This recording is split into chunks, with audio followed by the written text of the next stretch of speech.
Hello, welcome to another episode of A Tonic for Lunacy. Today we have a very special episode because I'm here with Sharon, and Sharon and I are going to be chatting about a Netflix show that has kind of taken the world by storm, if you will.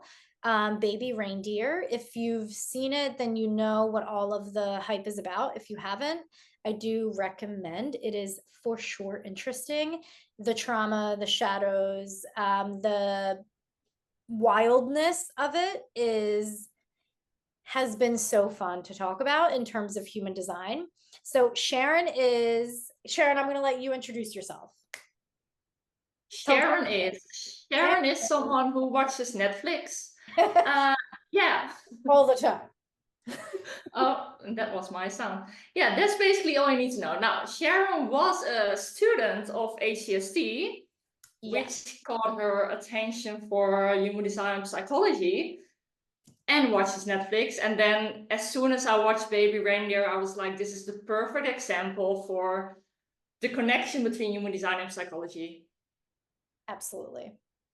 So Sharon is also one of my support coaches inside HDSS, which is Human Design Shadow for Self-Healing, which we'll post a link to. We have a wait list going for that right now to start in the fall.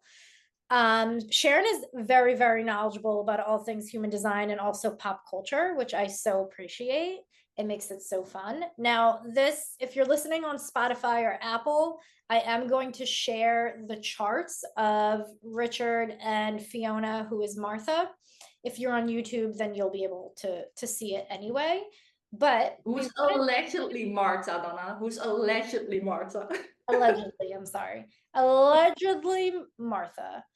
What I want to say before we start is that we tried to get the birth times for both Richard and allegedly Martha, and they were difficult to find. So we did do a birth time range. And for Richard, we chose what we thought fit him the most, which is essentially a 12 p.m. birth time. For Fiona, she didn't change very much, so we just also used the 12 p.m. birth time. If Richard, if you're listening and you'd like to send us your birth time, we would very much appreciate that. But other than that, I think this is going to blow your mind. So let me share my screen here. Can you see this? Yes. Cool. All right. So do you want to start us off? Let's do that. Because, like, for the people who haven't watched the show, Richard plays himself in Baby Reindeer. He's a guy who has a lot of trauma coming from one male rape, so trigger alert, and two, a stalking case. What was the second one? Sorry?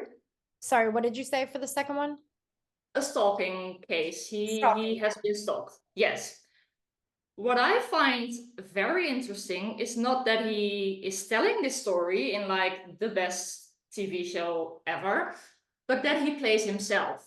Yeah. And that makes me wonder, like, why? Why would you put yourself through all of that again? He's like reliving his trauma.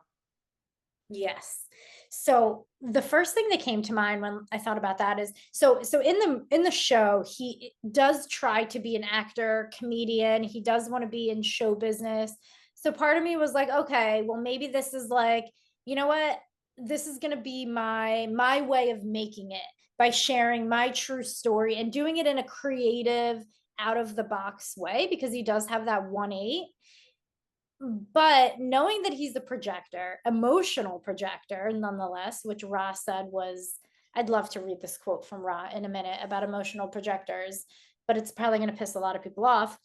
But knowing what we know about Richard from the show, but also his body graph, I really think he did it for the recognition, because I think he has never in his life felt recognized or seen, or may I even say loved or felt safe in his own identity. So I do think he did it for the recognition. I think he did it potentially for the fame. What do you think?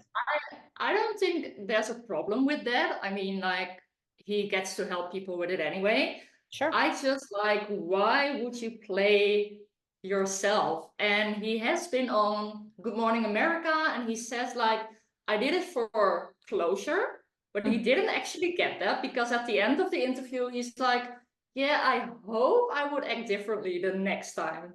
I was like, okay, well, yeah. But what I do saw as well is like his cross, his incarnation cross, and I know you're not a big fan of that, but I like to get it in when Yeah. when it fits. He has the cross of explanation, and it's like about refining your message, repeating your message, refining it so that others can become familiar with what you have to say. And he has like the 2343, which can be like the freak, weird ideas, and there is a taboo like on male abuse. For sure. And he voices that. And that's the thing he does really well, because like a male abuse center, male sexual abuse center says that after the show, they got like 80% more calls. And multiple people on the internet have stated that the show saved their lives. Wow. So he does a really good job. And like the 1-8 you already mentioned, the channel 1-8, and his fifth line, he's the fixer. Yep. Yeah, I mean, and he's got that gate of contribution in his Jupiter too, in his unconscious Jupiter. So making that contribution to society is what's going to help him expand. So I can see why he thought this would be a good idea.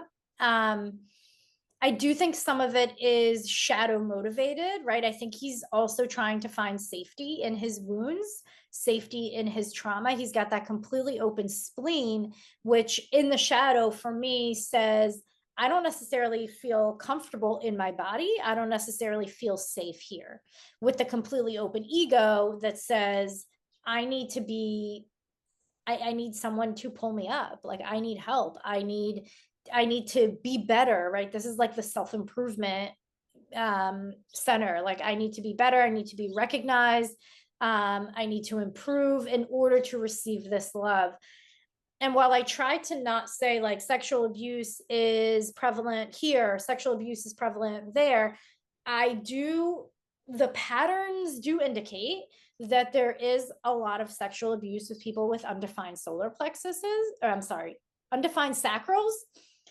And then having that 59 as a dormant gate, the 59, the gate of one night stands, the gate, there is a lot of sexual energy in that gate.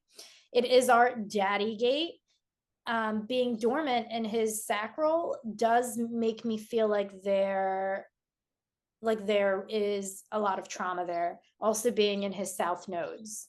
It's like this is past trauma. Shall we go there right away? Like, yeah, let's go there. Let's fucking do it. Generational trauma. Okay.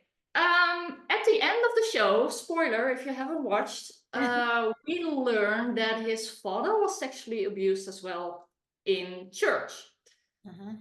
Now we can say it as a generational trauma, and even though Richard / Donny didn't know that, that's the thing about generational trauma. Like, you don't have to know all the facts, you just like get it. You don't have to be aware. Now, generational trauma can be found in unconscious Mars, which he has probably in gate 2. Take it away.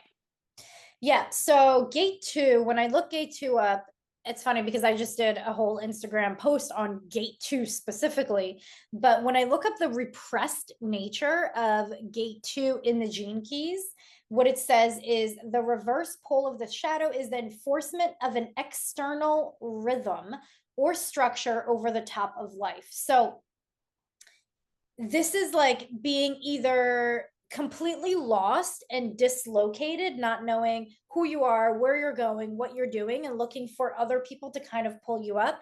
And then the other side is being overly regimented in religious, a lot of times religious based things like which felt very much like his father, like taking that energy from his father who was abused in church. It's like, well, it's a very regimented way of seeing life and allowing the church to, or religion in general, to kind of dictate your way of living. But what Richard brings from that gate too, I think, is just feeling really lost and confused about where his place is in the world. What is the contribution that I am meant to have? How am I supposed to affect people? How am I supposed to move through the world when I feel unsafe with this undefined spleen?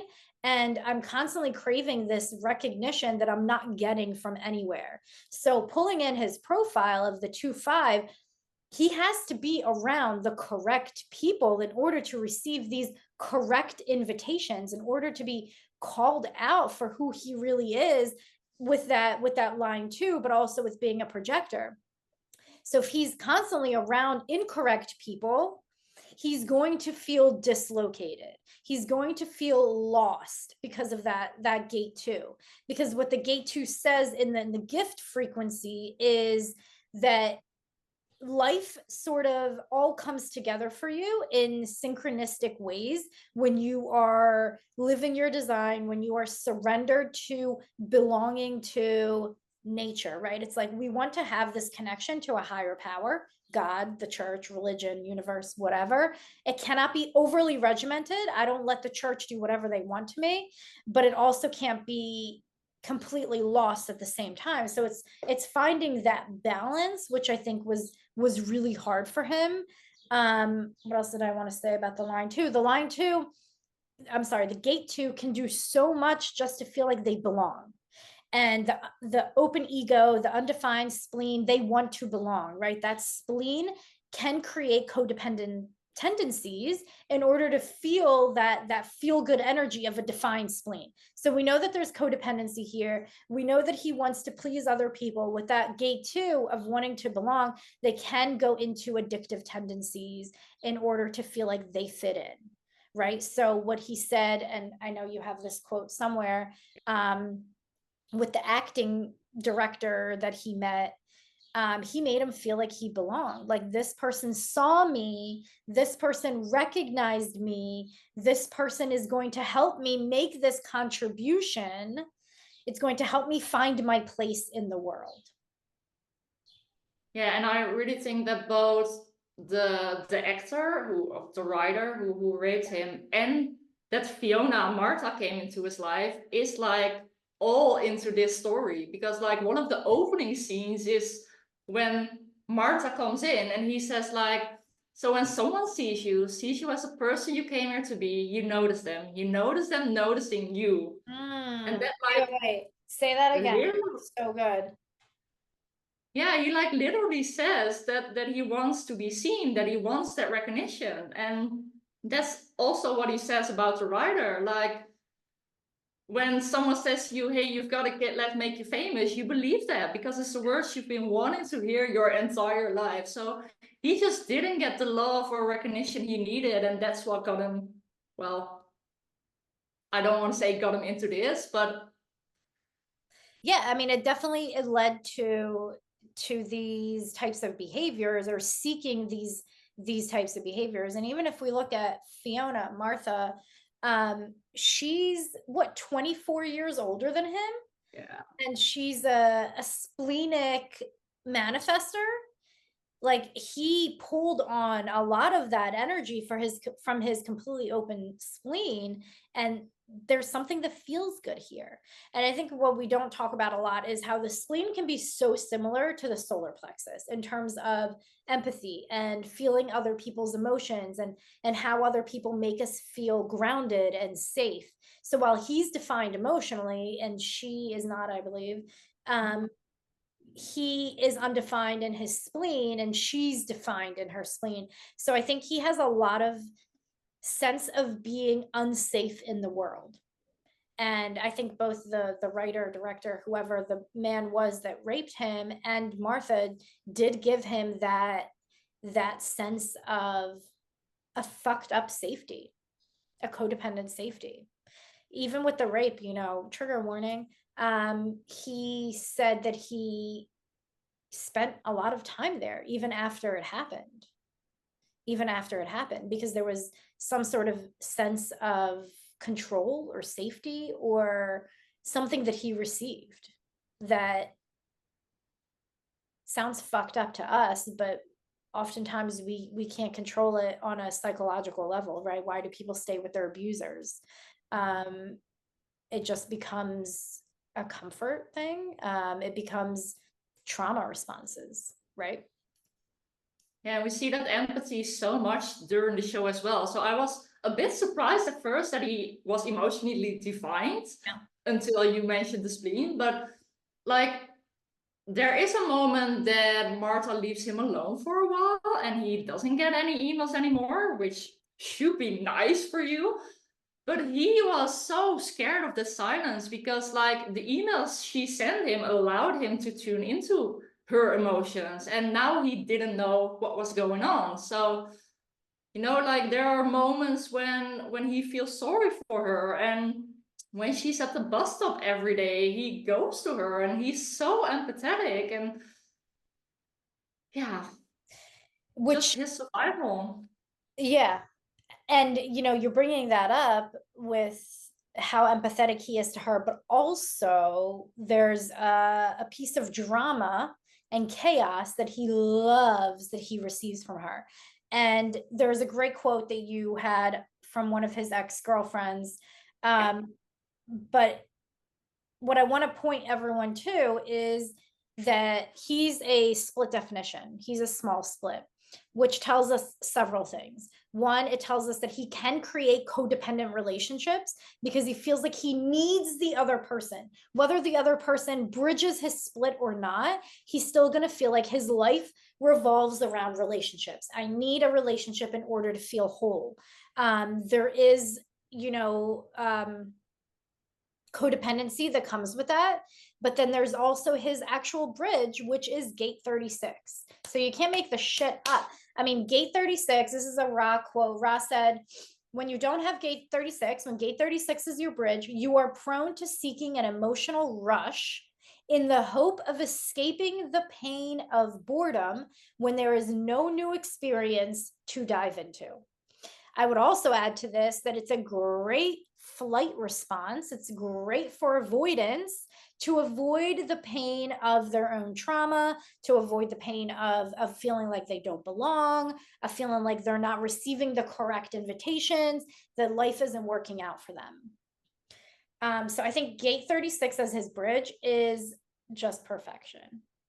Do you have that? And he even says that himself, like, after Martha's birthday, he follows her home, and you hear him say, like, I wonder, you know, would it have ended if I didn't do that? And maybe some part of me wanted to see where it all might take me. And then his ex-girlfriend, like, oh, bullshit that you don't do anything, you know, you would have done something to bring this on. You love drama, everything to take you away from your own life. And that's like basically that split. Yeah. I mean, the fact that his ex-girlfriend says you love drama. And even with, I can't remember the one girl that he, Terry? the trans girl. Yeah, Terry. Terry. Even with her, like, he wanted to keep her secret, but then he wanted to show her off. Like, he wanted the drama of her, but then he didn't.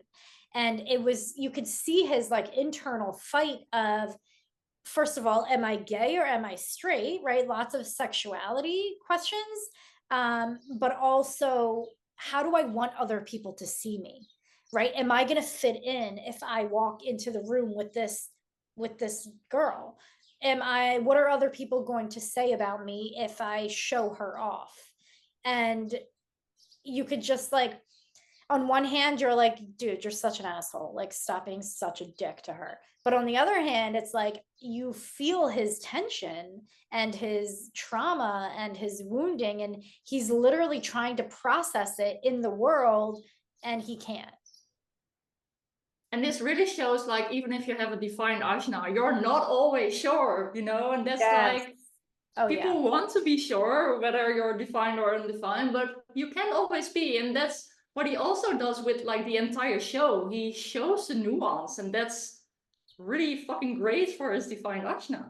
Yeah, for sure. Excuse me. Okay, let's look at Martha, unless there's something else you want to add to this. Maybe we should go a little bit into that freeze response of when Martha's groping on him. When Martha's what? When Martha's groping on him, like Oh.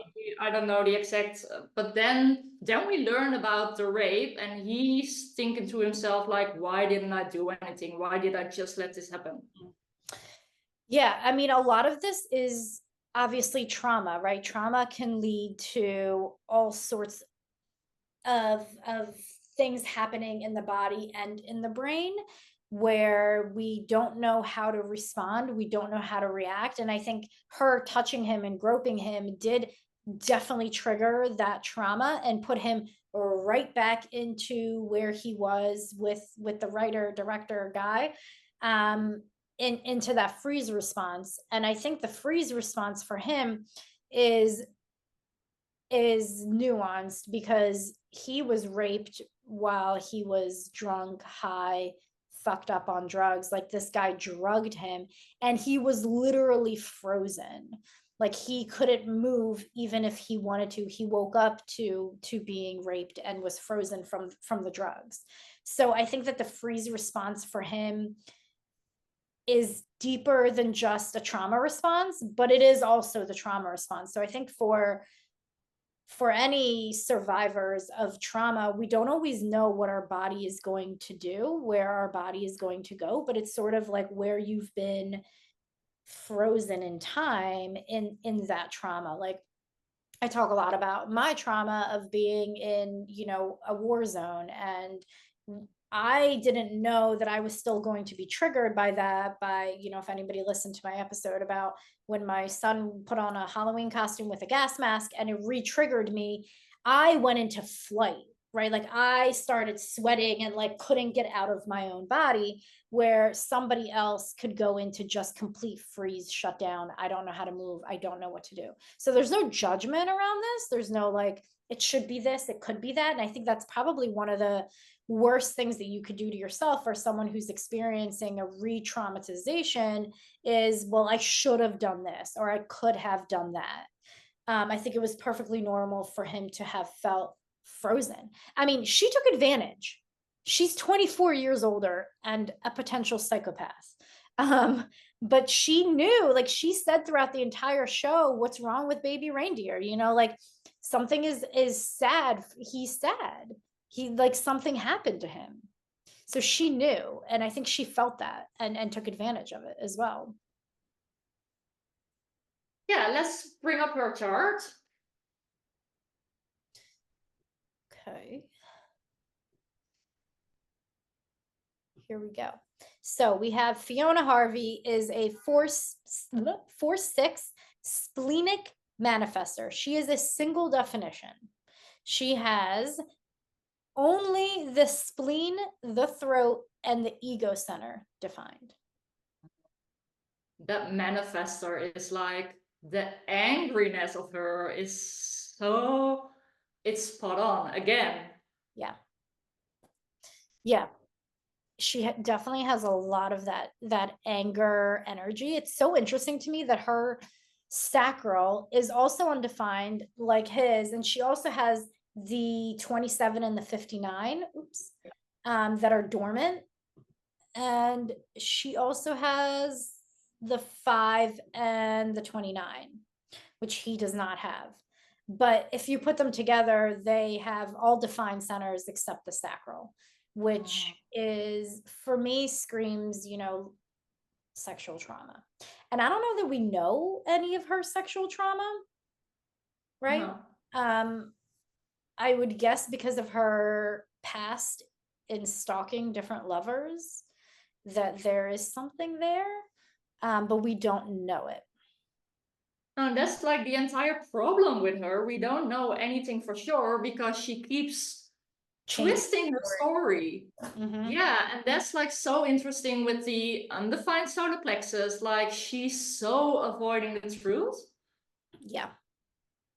Yeah, she is like a master. She is a great example of the undefined solar plexus in the not self, because she's manipulative, she's a liar. I mean, also, I'll say, like, this is what we know from watching the show. Like, obviously, we don't know her, but from watching the show and assuming that the details are correct, she's a master manipulator and she's an avoidant, but also she's anxious. She has that anxious attachment style.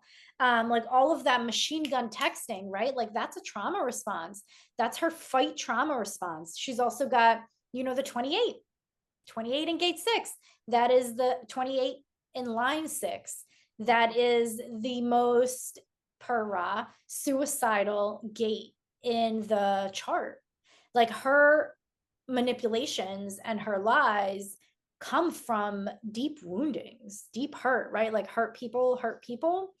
That 28 is like, relies on other people to find their purpose, to give them purpose, right? Something that we talked about before, Sharon and I. Like, it's I think she really found purpose in her stalking. Yeah, she needed him to like save her. Yeah. And the manipulative is so I did my research on when Ra uses the word Oh, manipulative. This is so manipulative. great if you're not like English speaking. And he comes up with like a few specific gate in specific lines. It's about 10 of them, and she has 3 of them. Oh, Amongst like the 21-4 in the ego center, which is about control. And Ra literally says about the gate, like, you have to control some people tightly if you're 21. These are very strategic people, and they are often accused of being deeply manipulative because they know how to control. And that's like what we see her do. She has him under control as a manifestor, as 24 years older, as everything that she does. And he's taking it. yeah. Yeah. I mean, I think they definitely give things to each other, right? Like, her undefined ego, I'm sorry, her undefined G center and his defined G center. She's like, oh, there's something I can hold on to here. There's someone that I can be for him. Like, I can be his someone, his something, right? She brings him all these gifts. And I think he does look at her as like someone who's there to help him, to save him. And maybe it is that feel good energy of her spleen, at least in the beginning, right? In the beginning. And then it becomes codependent and toxic as fuck, which we see in both the solar plexus and the spleen, right? Like, one is undefined and one is defined in them respectively. So we see codependency in that spleen, and we also see codependency in that solar plexus, where for an undefined solar plexus to be in a relationship with a defined solar plexus, both being toxic, both being in their shadow, you really, really get stuck in that wave of insanity. Like, it really does just get so crazy in the emotion that you can't control yourself. You can't control what happens next, especially with that bridge, that his 36 bridge. Yeah, and like the 59 we talked about a little bit Yeah. before.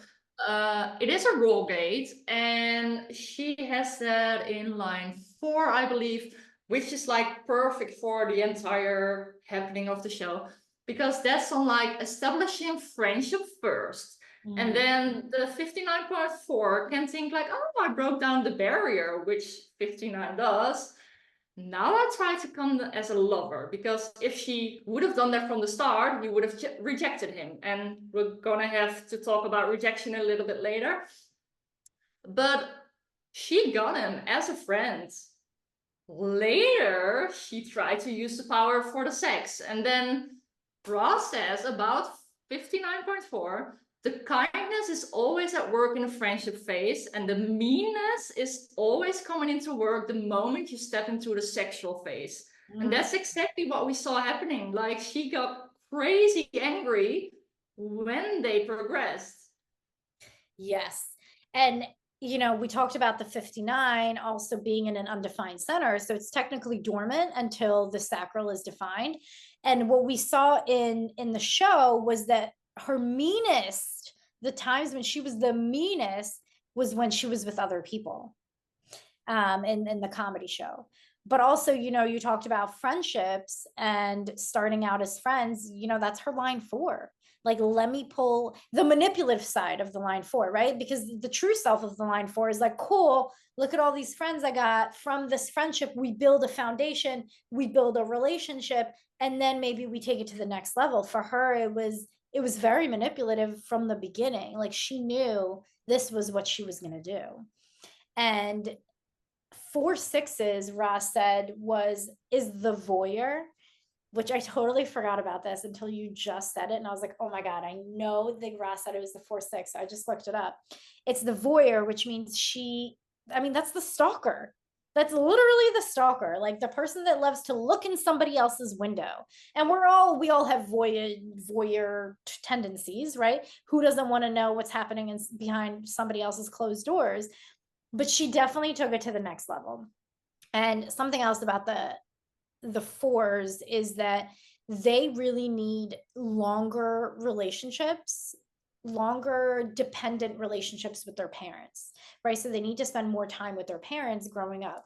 Obviously, we don't know that much about her, but my guess is that she never received that she never received the love and affection that she desired.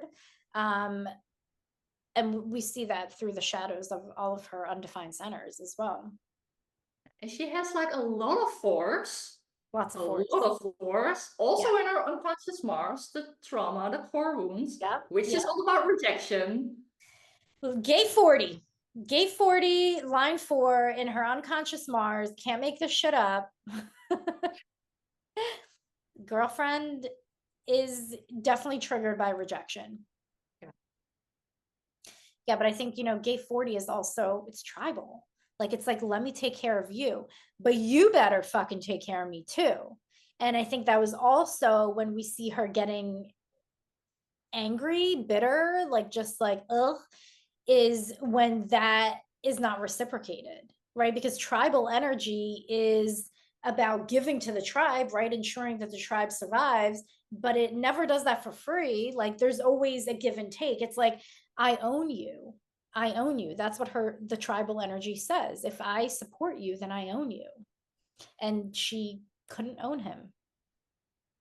Not for I like, wish we knew more about her childhood, like Fiona call us. And we can help you get out of all those shadows. Yes. No, yeah. but like her sun and probably her moon are in gate 31, which is about influence, power.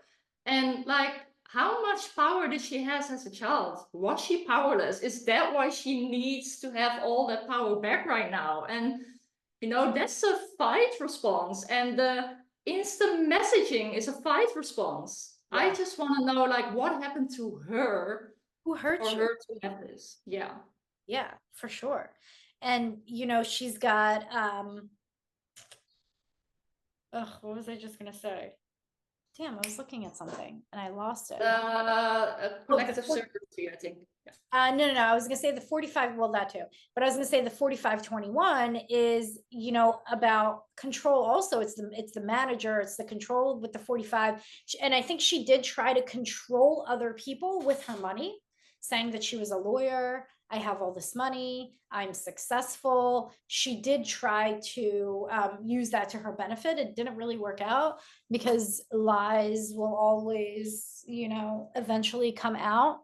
But there was something else I wanted to say. Sorry, go ahead and I'll think of it. Go ahead and I'll think of it. We had the 59. I basically have her, I think.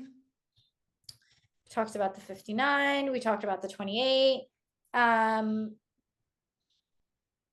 Yeah, the 57.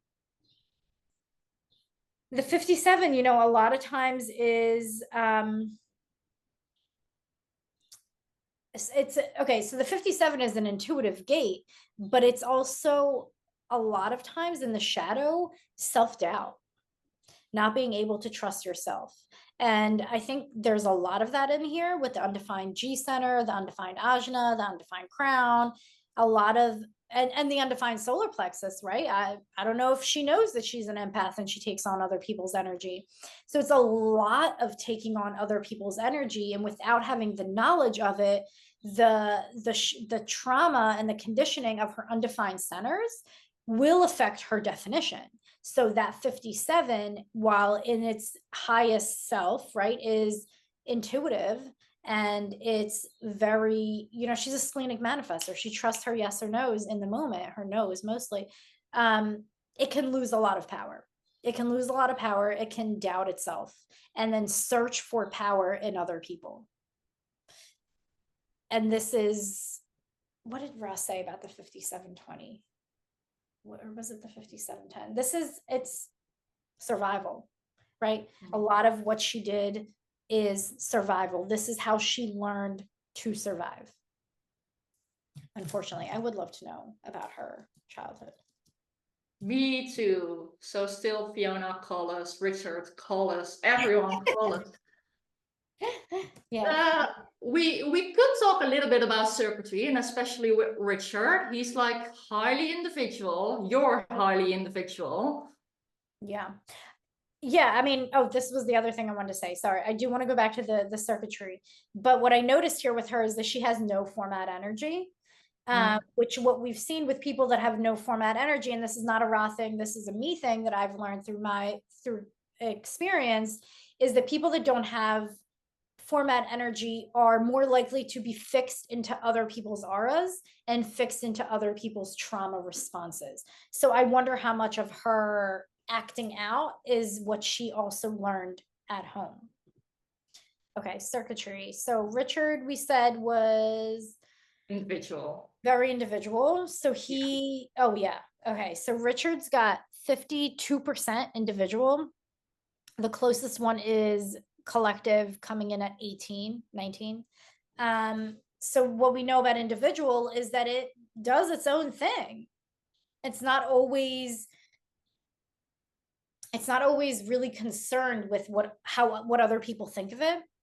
But because he wasn't receiving the recognition that he needed for being a projector, the recognition he needed for kind of doing his own thing with that 1/8, he was looking for other ways to be himself.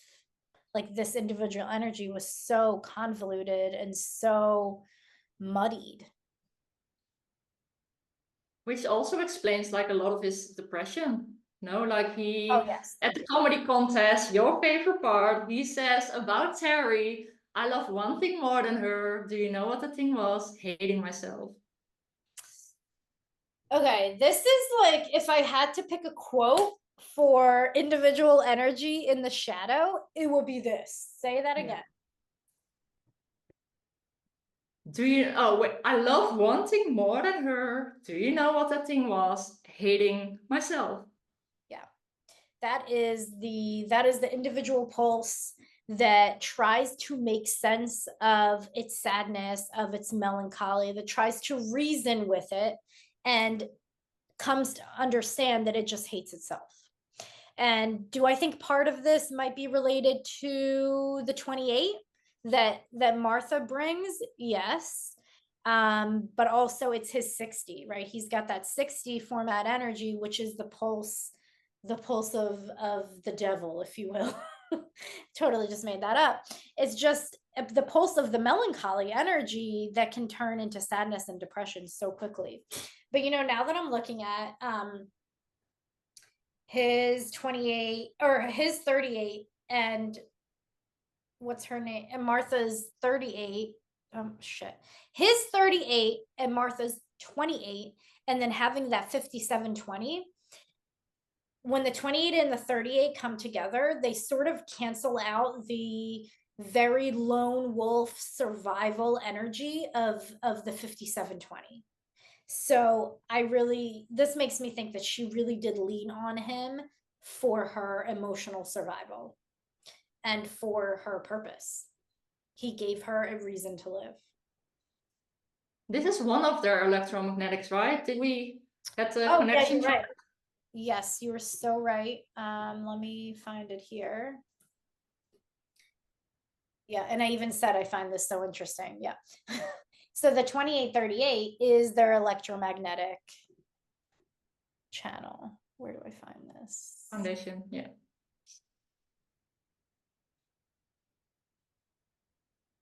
All the way down. Oh, Jesus. Thank you. Yeah. Yeah. So the electromagnetic channels I love because they're so fucked up. Like these are the things that make us attracted to this person, right? Like I love your fight energy. I love that you fight for what you believe in. I love that you keep going for your dreams even though you're not going to make it or whatever.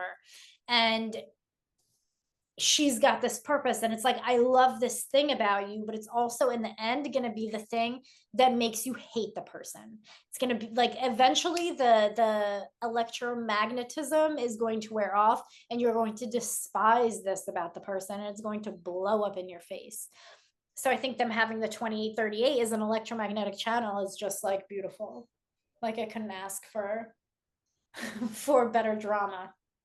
And then like all the struggle they have together. That's Yeah, for sure. For sure. All kinds of struggle, emotional, legal, sexual. Yeah. they gave us the perfect example for everything human design and shadow. Yeah. Yes. If you want to know human design shadow, this is it. This is it. All right. Is there anything else that you want to say? Anything that we missed? No, I can talk about this for hours, but I think I we know. gave them the highlights. And if they want to know more, they can get into HCSS, HST, everything. Yeah, they can. I think we need to do these more. I really love this. This is so fun. Like we should find more shows or more people, to celebrities or public figures, to just kind of look at their charts and see how they might be acting out of their shadows. So if anyone has any recommendations or something that they'd love to see us play with, whether they're fictional characters or not, as long as we have birth dates, we can definitely play around with it. It doesn't have to be so serious, meaning we can use fictional characters as well. But we'd love to know what you guys think, if everyone enjoyed this or not. If you have anything to add, just let us know. And I'm going to share Sharon's information in the show notes as well. So one more person to call us, Netflix, please. Oh, yeah. Hello. Yep. Netflix, I'll be tagging you in this as well. So feel free to give us a call and we can do some human design shadow analysis for, I'd love to do Love is Blind. I'd love to do Married at First Sight. I have lots of ideas. There's coming a new season of Perfect Match next week. Oh. So we have our next one. Perfect. I can't wait. Thank you, Sharon. Thank you you for listening.